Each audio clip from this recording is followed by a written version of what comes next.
Hi friends, hello, welcome to our channel. ఈరోజు ఈజీగా అందంగా థ్రెడ్ బ్యాంగిల్స్ ఎలా ప్రిపేర్ చేసుకోవాలో చూపిస్తాను.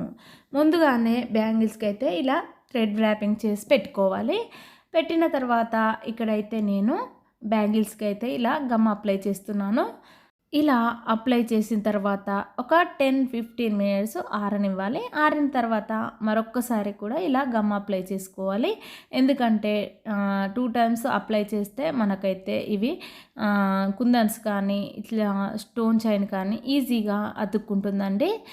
మనకైతే ఊడిపోకుండా ఎక్కువ రోజులైతే బ్యాంగిల్స్ అయితే ఉంటాయి. ఇక్కడైతే నేను స్టోన్ చైన్ అయితే ఇలా స్టిక్ చేసుకుంటున్నాను.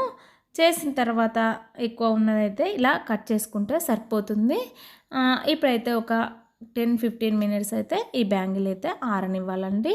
ఈ లోపు అయితే మరొక బ్యాంగిల్కు గమ్ అప్లై చేసుకొని ఈ చైన్ అయితే మనం స్టిక్ చేసి పెట్టుకుందాం. ఈ లోపు అయితే మనం ముందు చేసిన బ్యాంగిల్ ఆరిపోతుంది. అప్పుడు దానికైతే మళ్ళీ ఒకసారి థ్రెడ్ ర్యాపింగ్ చేసుకోవాలండి. ఎందుకంటే బ్యాంగిల్స్ కొంచెం ఎక్కువ రోజులైతే మంచిగా స్టిఫ్గా ఉంటాయండి. అందుకోసమనే నేను 2 టైమ్స్ ఇలా థ్రెడ్ ర్యాపింగ్ చేసి పెట్టుకుంటానండి. ఇప్పుడైతే ఈ బ్యాంగిల్స్ మీకైతే చూపిస్తాను. ఇక్కడ చూడండి, బ్యాంగిల్స్ అయితే ఆరినాయండి. ఆరిన తర్వాత వీటికైతే నేను ఇక్కడ థ్రెడ్ చుట్టుకుంటున్నానండి. ఎందుకంటే థ్రెడ్ వ్యాపింగ్ ఎందుకు చేయాలంటే మనకి చైన్ అయితే ఆరిన తర్వాత మనకు ఊడిపోకుండా ఎక్కువ రోజులు బ్యాంగిల్స్ నీట్గా ఉండడానికైతే ఇలా మనం థ్రెడ్ చుట్టామనుకోండి, దీనిపైన మనకైతే బ్యాంగిల్స్ ఎక్కువ రోజులు పాడవకుండా ఉంటాయండి. ఇలా థ్రెడ్ ర్యాపింగ్ చేసిన తర్వాత దీన్ని అయితే కొంచెం గమ్ పెట్టుకొని అతికించుకోవాలి. అతికించితే ఇలా బ్యాంగిల్స్ అయితే మనం రెడీ అయిన తర్వాత వీటికి మధ్యలో గ్యాప్ ఉంటుంది కదండి. ఇక్కడైతే నేను స్క్వేర్ కుందన్స్ అయితే యూజ్ చేస్తున్నాను. స్క్వేర్ గ్లాసీ కుందన్స్ అయితే ఇక్కడ నేను అతికించుకుంటున్నానండి. ఎందుకంటే అవి మంచిగా షైనీగా ఉంటాయండి. ప్లాస్టిక్ అయితే కొంచెం షైనింగ్ తక్కువగా ఉంటాయి కాబట్టి బ్యాంగిల్స్ అంతా లుక్గా ఉండవండి.